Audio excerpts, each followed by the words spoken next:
Here to talk a little bit more about what's going on the fields. Paul Mittermeier from upstairs in 98 Rock. Good to see you. Good to see you, Jason. I think this is going to be a fun season. I'm excited. I think a lot of fans are excited. The great crowd out for the first day of training camp earlier this week. And, I think there's a buzz about the team. Sure. Guys getting back from injuries. You got guys that are dying to get in there. J.K. Dobbins, who's coming back from the ACL, just dying to get to practice and wants to participate.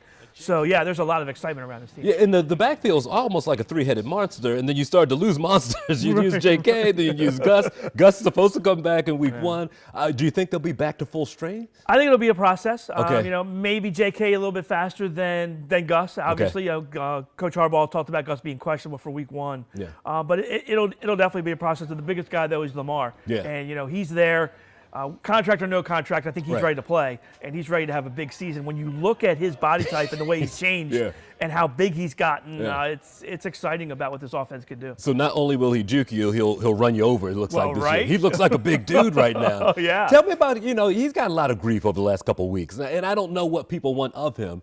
He scores. He's exciting. What do you think the problem is outside of Baltimore? They want him to be Tom Brady, maybe. They want him to be that specific guy that stands in the pocket and throws the ball like everybody's used to. Yeah. But sometimes guys are different.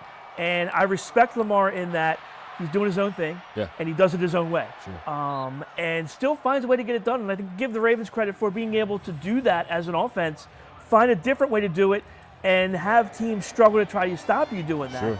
Obviously, the last couple of years with injuries, losing blocking tight ends, losing fullbacks, losing running backs, that makes it tough.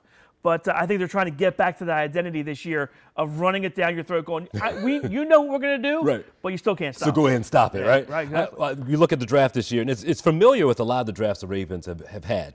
Get the best player on the board, and I think they did it this time in the defensive backfield. I'm really excited about Kyle Hamilton and what he can bring to the secondary. And, the physical tools are there, but I think the team's excited about his football instincts, kind of the way he sees the game and how well he reacts and reads things. And, he can get thrown right in there, and we'll see how he performs. That's a real good secondary, maybe the best secondary in football if Marcus Peters and Marlon Humphrey can come back 100%. Yeah, talk about the D in general, because we've always been consistent, I think. Whether you're in Baltimore or someplace else and you're watching our team, defense is the first thing that comes to mind. Still consistent this year? I think so. I think Calais Campbell coming back on the defensive line helps as a veteran. Justin Madubuike on that defensive line is going to be a monster. He's going to be a great player.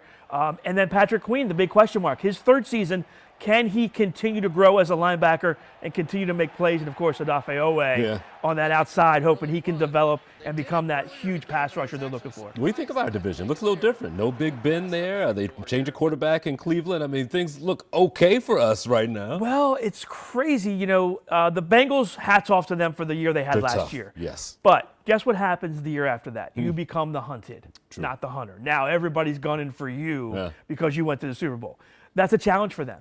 Cleveland's in a mess. Nobody knows what's going to happen with Deshaun Watson and how that's going to play out. And Pittsburgh without a quarterback. So you would think, right? You would think. And let's face it, Pittsburgh's always going to be tough. They're always going to have a good defense. Especially against us. Yeah, right. J.J. Watt's T.J.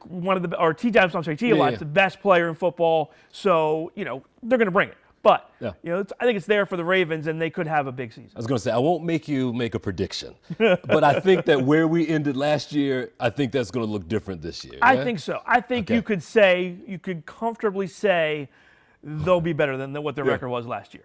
And real quick, they changed practice up a little bit. 2-a-days are gone now. Looks like they're just sticking to this afternoon practice. Do you think this will help our injury list not be 13, 20 deep, or is it roll of the dice? I guess do you give them credit for trying at least to try some different stuff? And, they moved the practice to afternoon, and a lot of the talk was not just the one practice, but also get food into the guys, get a couple meals into them before they go out on the field. Maybe that helps out as well. And then the big topic, of course, as we go through towards the regular season is going to be how much do the starters play in the preseason, because it was J.K. Dobbins in that Commanders game last year where he went out right at the end of the preseason. So we'll see how much time or how many reps this team and the starters get in the preseason. I'm optimistic. I am too. I'm excited. I'll listen for you on 98 Rock. Thanks again, man. We appreciate it. Jason, thank you. I appreciate it.